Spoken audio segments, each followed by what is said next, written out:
day everyone. Good day sir. I am Senior Cadet Paul Tomas. The Maritime Industry Authority, known by the acronym MARINA, is an agency of the Philippines government under the Department of Transportation responsible for integrating the development, promotion, and regulation of the maritime industry in the Philippines. The Maritime Industry Authority or MARINA develops Philippines domestic shipping, shipbuilding, ship repairs, and shipbreaking through investment, incentives, the regulation of rates, operations, enhancement of safety standard, compulsory insurance coverage for passenger and cargoes, reasonable fine and penalties. And I introduce our members to present and discuss the topic on this video about the Maritime Industry Authority. Mr. Johnson Ortesa, Mr. Jake Odasco, Mr. Crisante Corpus Jr., Mr. Lawrence Adaon Manrique, Mr. EJ Arellano Calabitin, Mr. Justin Tagorda, Mr. Mark Leo Martinez, Mr. AJ Kalantok, Mr. Kim Charles Rosero, Mr. Arvin Chan, Argon Garanya, Ms. Denny Liruque, Mr. Arnel Tabones Jr., Mr. Geoffrey Salvador Ermitaño, Mr. Dapon Evangelista Jr., Mr. Christian J. Erice Calabitin, Mr. Gaylord Adaon, Mr. RG Red Pagarang, Mr. Remy Jan Pasqua, Mr. Jesmer James Manna, Mr. Leonel Godayan Siriaco. And here, the first presenter, Mr. Johnson Ortesa. Good day everyone, I'm Cadet Ortesa and I am here to present the scope of the presentation. First, Marina mandate, vision, mission, and core values. Second, major offices of Marina with their functions, responsibilities, and their offices dealing with seafarers. Marina mismo online system, SID, Seafaring Identification System. The third, seafaring industry projects, findings of EMSA, flag registry, vaccination rollout of seafarers, and the last, the do's and don'ts when transacting business with Marina. The first in Maritime Industry Authority is mandate. Its mandate is to accelerate the integrated development, promotion, supervision, and regulation of the Philippine maritime industry, and that includes the seafaring industry, the shipbuilding and the ship repair industry, domestic ship, overseas shipping, and maritime education. Mission: leading a progressive maritime administration for safer people, safer ship, and clean environment, anchored on the core values of professionalism, integrity, and excellence. The Marina aims to transform the agency as a progressive maritime administration to promote safer people, safer ship, and cleaner environment. Vision: a globally competitive Philippine maritime industry. The vision statement of the maritime industry, also known as the Maritime Vision, is a statement that outlines the goals and aspirations of the industry for the future. This vision statement can vary depending on the organization or agency that creates it, but it generally includes goals related to safety, efficiency, sustainability, and innovation in the maritime industry. Some common themes in maritime vision statements include reducing accidents and environmental impact, promoting the use of new technologies, and fostering a strong and skilled workforce. Ultimately, the vision statement of the maritime industry serves as a guide for the industry's future development and growth. And we are a long way to go to achieve a very competitive Philippine maritime industry, and that's our vision. Core values: professionalism, integrity, and excellence. Professionalism: promoting a culture of professionalism among maritime workers, including adherence to industry standards, ethics, and regulation. Integrity: maintaining honesty, transparency, and accountability in all maritime operations. We hope that the maritime industry, starting with us, students, and to those official members of Marina Industry Authority, to excel or to have in the future the virtue of professionalism, integrity, and excellence. collaboration study with the Development Academy of the Philippines has concluded, and the future organizational structure and the staffing plan for the maritime industry authority, MARINA, has been approved. The new structure includes for deputy administrator for plants, shipping, maritime manpower and administration and support, and will increase the personnel management or manpower of MARINA from 800 to 2,200. Two new regional offices will also be added in Italian Valley and Palawan. Mimaropa areas of responsibility. The central office of the Marina will have several major offices, including enforcement service, shipyard regulation service, domestic shipping service, overseas shipping service, franchising service, maritime safety service, maritime information. The STCW office is responsible for creating standard for training, certification, and watchkeeping for CPR as establishment by Republic Act number 10635. The Manpower Development Service focusing on providing training and developing opportunities for CPR in order to improve the overall skill and capacities of the maritime industry workforce. The new organization structure and staffing plan aim to improve the service provided to seafarer and the overall capacities of the maritime industry. The plan will be implemented in the fourth quarter of the year, and hearing for new position will be begun. The function of each service in the central office can be found on the Marina website. Marine Office for Seafarer. The Maritime Industry Authority, otherwise known by acronym MARINA, is a government agency housed under the Philippines Department of Transportation.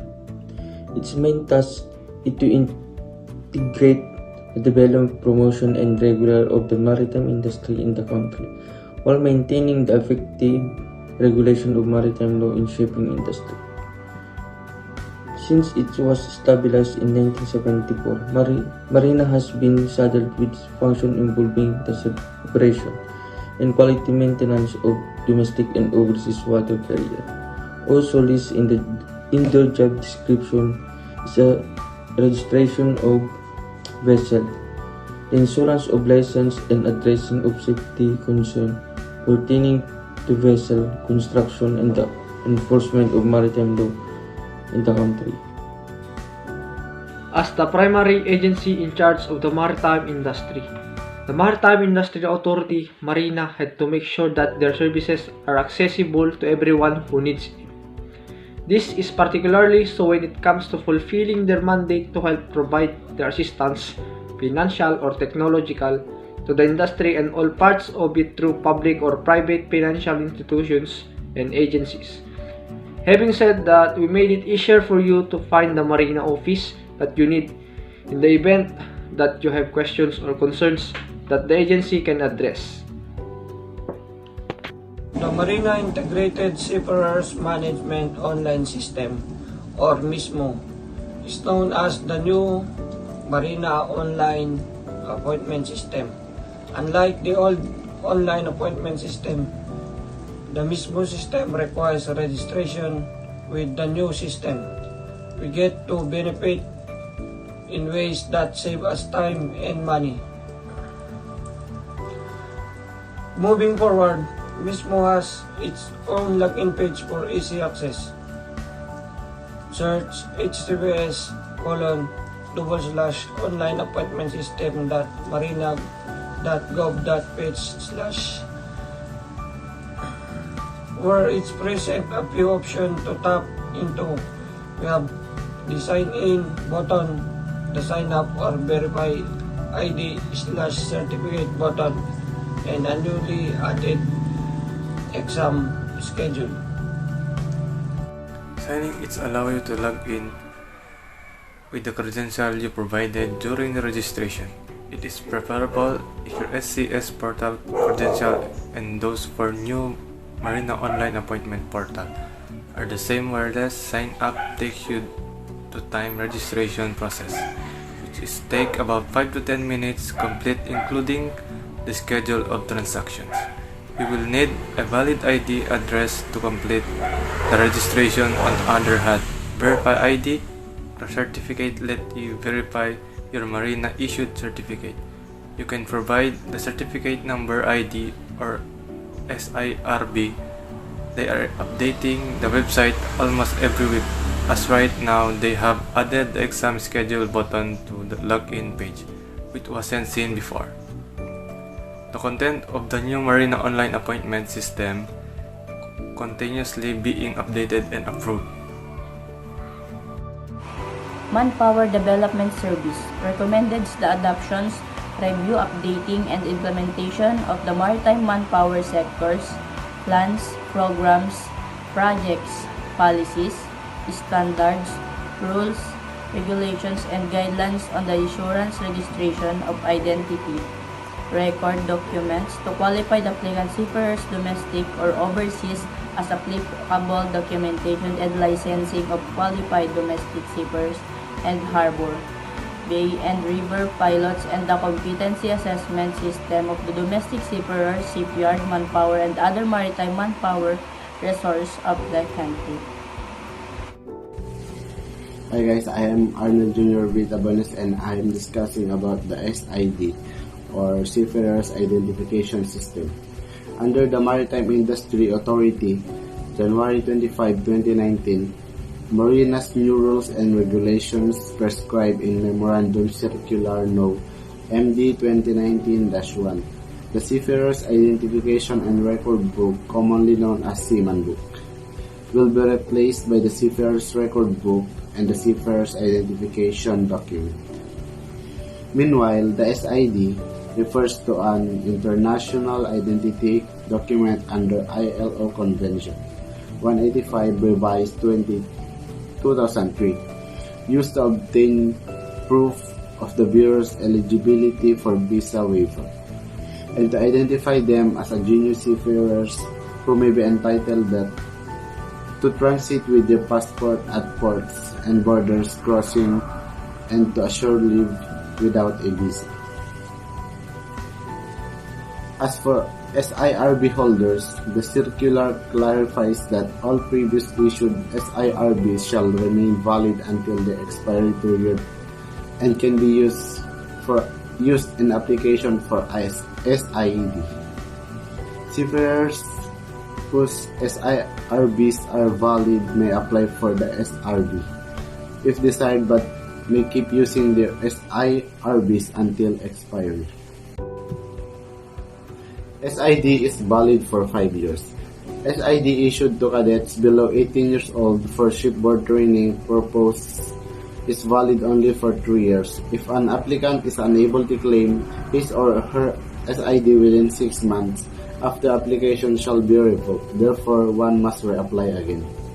One of the issues considered crucial for improving maritime security is ensuring that seafarers have documents enabling their positive verifiable identification.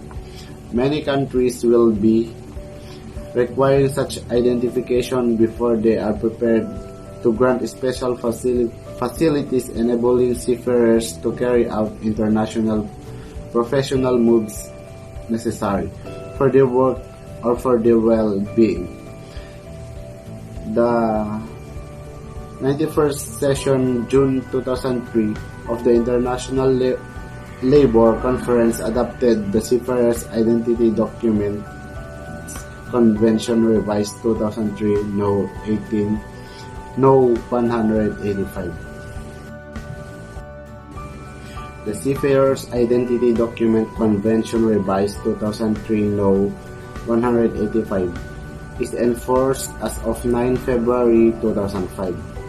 There are arrangements concerning the list of members which fully meet the minimum requirements concerning processes and procedures for the issue of seafarers' identity documents.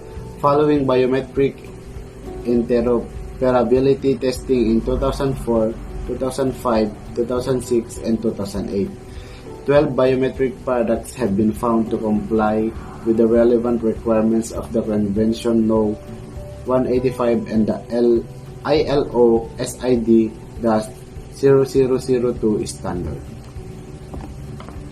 The Seafarer's Identity Document Convention 2003 No. 185 Note 1 was adopted by governments, workers, and employees from the ILO member state as an instrument to strengthen the security measures in the maritime transport sector in the wake of the 2001 attacks on the United States. At the same time, it is also designed to ensure the rights and freedom of maritime workers, to facilitate mobility in the exercise of their professions. For example, when they board their ships to work, take shore leave, or return home. Ensuring the security of seafarers and the ships they work on a crucial to the continued smooth flow of the world trade. Saint Cleopatra Dumba Henry, director of the ILO program responsible for the measure. The ILO so far registered ratifications from France, Jordan, and Nigeria. This is enough for the new convention to come into force on February 9, 2005. But the SIDs can be issued by ratifying countries as soon as the technology has been tested before the end of this year. What is an SID? How does it work? A seafarer's identity document is a stand-alone identity document, confirming that the holder is a seafarer. It is not travel document. It may look like a small plastic national identity card or have the dimension of a national passport. The choice is left to each country ratifying the convention. The general from precise content on the SID must, however, conform to a model described in the convention. Each SID contains a bidimensional barcode, which itself contains the representation of a biometric template of 2 fingerprints. The authorities concerned can compare the contents of this barcode with the fingerprints of the holder of the document to confirm his or her identity. These authorities can also check the authenticity of the document by referring to the issuing authority's database directly or through a focal point. Good day, sir. Geoffrey Salvador Elbitania from BS Marine Transportation 3B. And our topic today is about seafaring industry projects. In the past few years, the shipping industry has invested hundreds of dollars to fight some of the biggest concerns. International maritime authorities, along with several private players of the shipping industry, have worked together to plan and implement programs that are expected to change the face of the shipping industry through gradually. Mentioned here are the 6 important marine projects which not only address the biggest concern of the marine world but also take a systematic approach towards solving these problems. Number 1 is the Hercules project. Hercules, for high efficiency R&D on combustion with ultra low emission for ship, is a program sponsored and supported by the European Union. The program aims to reduce harmful toxic emission coming out of the ship and the sea and at ports. Air pollution, SOx and NOx emissions from ships is a grave issue which needs to be addressed as soon as possible and works towards the same goal. Number 2 is Panama Canal Expansion Project, supposed to be known as the most anticipated and talked about project, and which is also expected to be extremely beneficial to the shipping industry when completed. The Panama Canal Expansion Project is hoped to solve the problem of traffic congestion. Number 3 is the Ambayo Project. Ambayo or Advanced Nanostructured Surface for the control of biofouling project has been introduced to fight one of the major challenges faced by the shipping industry, biofouling. The project aims at the fighting biofouling by developing new coatings and anti-fouling paints, enhancing physiochemical properties of the ship's surface, improving marine growth, preventing system. Report. European Union Light Project aims to develop and implement new techniques and technologies to increase the ship operational lifespan. Apart from that, the project also addresses aspects such as cost-efficiently effects of shipping on the environment and safety at the sea. The project therefore looks forward to development and of new approach for thorough life asset management based on next generation of materials and production technology in order to improve ship efficiently and reduce environment impact. Report. European Union Light Project aims to develop and implement new techniques and technologies to increase the ship operational lifespan. Apart from that, the project also addresses aspects such as cost-efficiently effects of shipping on the environment and safety at the sea. The project therefore looks forward to development and of new approach for thorough life asset management based on next generation of materials and production technology in order to improve ship efficiently and reduce environment impact.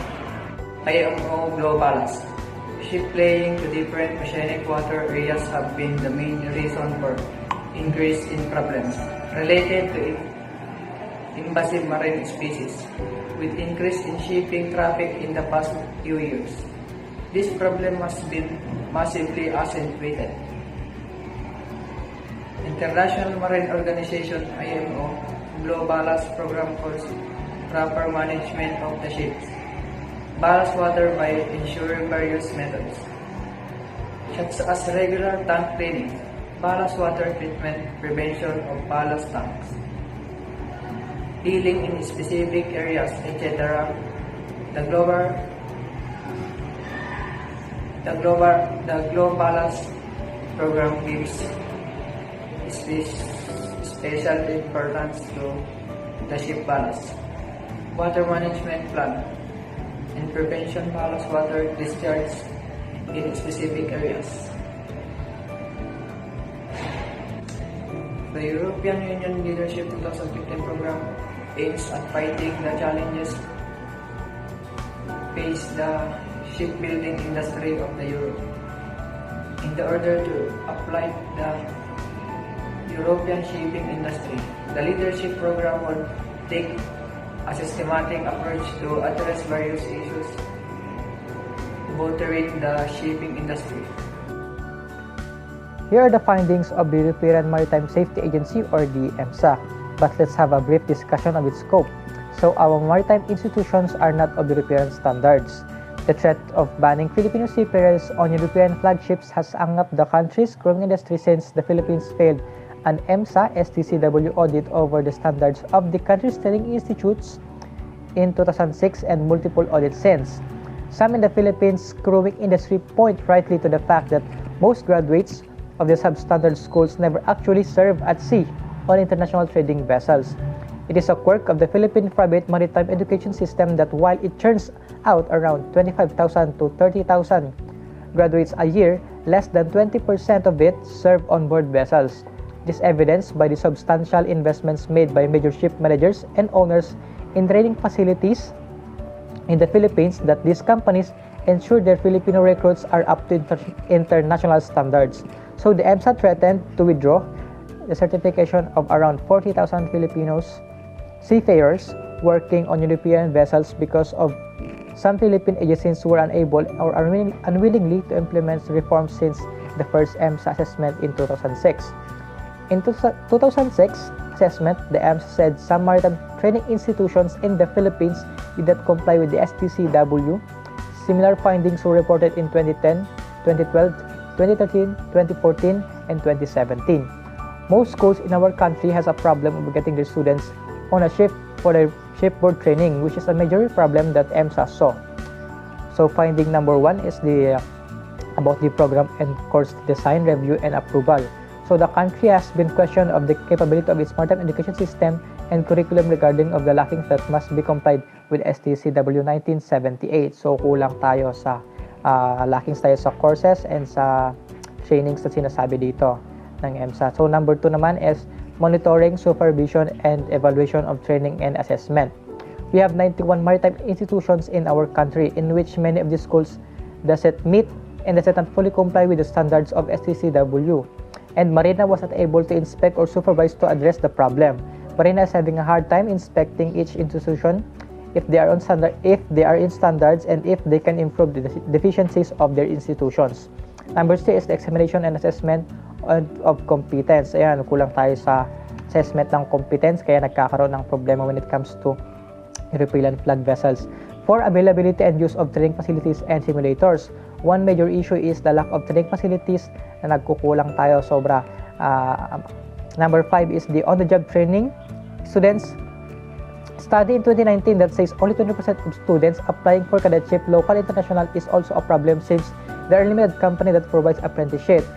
And often you need to pay to the company for a slot and there's no guarantee if the cadet will learn. Instead of learning as a cadet on board, they face work and less learning from officers. Number 6 and last is the issue the validation and registration of certificates and endorsements. Requirements in getting certificates is a hassle for our seafarers because of slow speed of process and so much requirement needed. This is also addressed by EMSA in the audit report in which we failed for this one. Action taken to address the EMSA findings. First, creation of a task group divided into 6 sub-working committees that focuses on the preparation for EMSA compliance. Next is the root cause analysis of the EMSA findings through the review of internal core process and existing policies using the SIPOC or the supply, input, process, output, and customers diagram. 5 whys analysis, fishbone diagram, control versus impact analysis, and Pareto charts. And next, formation of a comprehensive action plan to address EMSA findings. And this was subjected to stakeholders survey. They involved the stakeholders because in previous years they did not involve the stakeholders to follow the requirements of EMSA, that stakeholders shall not necessarily be notified. But now, the Marina opened it to the stakeholders and they have two workshops with the stakeholders and gave good insights and incorporated it in their initial corrective actions. So this is not a Marina comprehensive action plan. It is a comprehensive action plan of the entire country in addressing EMSA. And the second one is the hand-holding meeting with maritime higher education institutions, maritime training institutions, and assessment centers. And lastly is the consultative workshops with maritime stakeholders.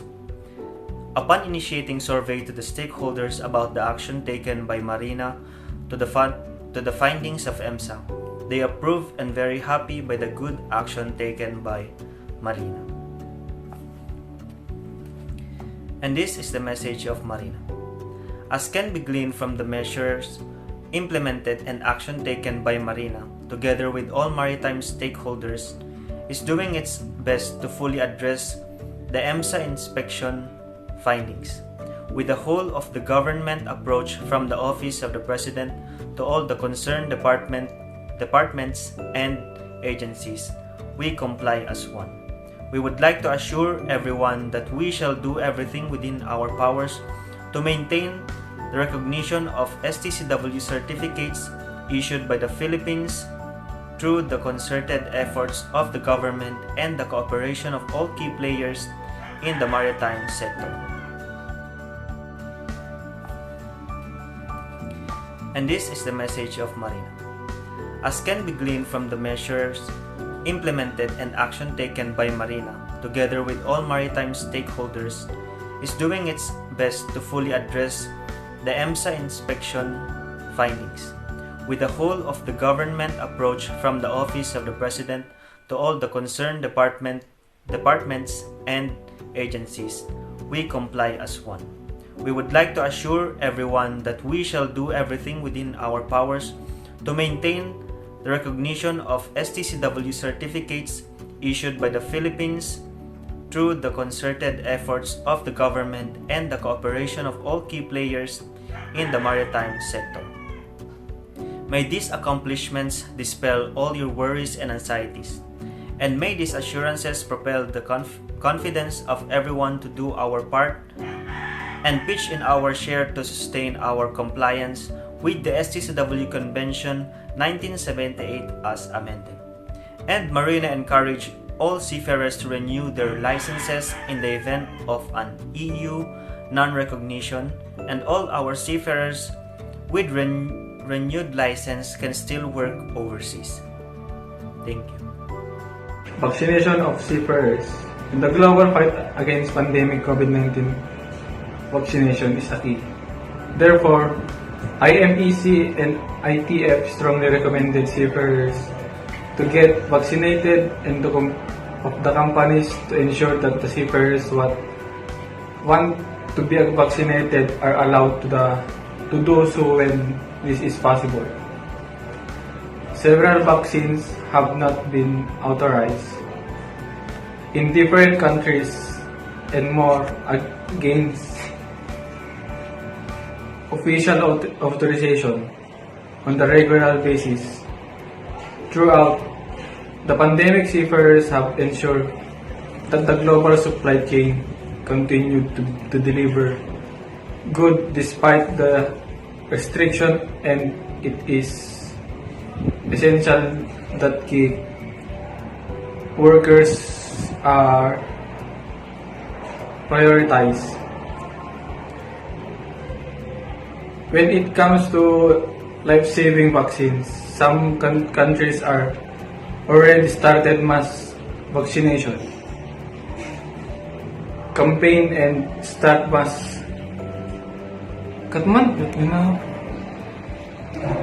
Some countries have already start mass vaccination campaigns, and when stock allowed, it are also vaccinating foreign seafarers in the ports.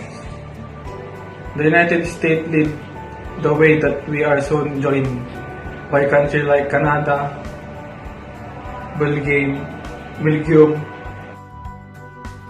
Good day everyone, I am Jesmer James A. Manna. Marina's Maritime Integrated Seafarer Management Online, or the MISMO system is apparently encountering problems in amidst of overwhelming demand, but make no mistake, Marina MISMO problem are a huge help for it. It is a basis for its further development. If you ever encounter various Facebook pages and groups relating to the maritime community, you all notice in the comments and details of the problems users encounter. We are going to talk about some of the common problems in the system. Unluckily, we found out that there are only two solutions to all these problems. Common mismo problems. Number 1. No confirmation received regarding online verification. Marina Online disclosure states that online verification can be done in 24 hours in a normal working day. However, there are some users airing concern that they have not received anything from Marina mismo. This is a very convenient service since a user can find out that is wrong with his or her documents prior to the final evaluation. Number 2. No reply from email inquiry. An email address is set up primarily to cater SRN and MISMO concerns at srnconcern.gmail.com. Sadly, it is not able to accommodate 100% of the users concerned. Users complain that they wait close to a week or more before they get an answer. Worse is that they don't get a reply ever. Related, since your SCS account with MISMO account with this easy step. Number 3. Some MISMO functions are not accessible. There are MISMO functions that are not accessible to the end user. Certification function in the Select Transaction tab is not accessible, even though Marina says that validation can be done via MISMO.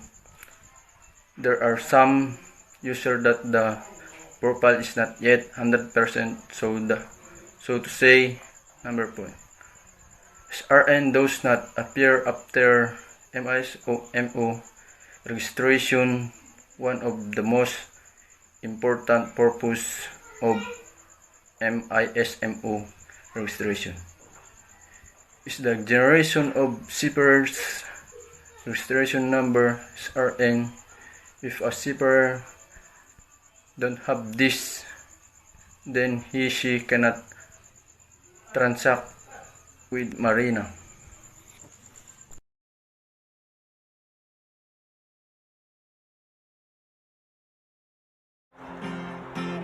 And all I am is a man.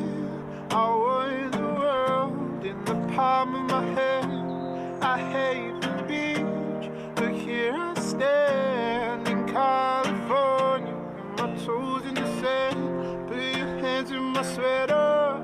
Let's have an adventure. Head in the clouds, but my gravity center. Touch my neck, and I'll touch yours. You in those little highway stations. So you know I think about what I think about. One love, 2 miles. One love, 1 house. Just as you find out nothing I'm ever gonna tell you about. No, no, no, 'cause it's too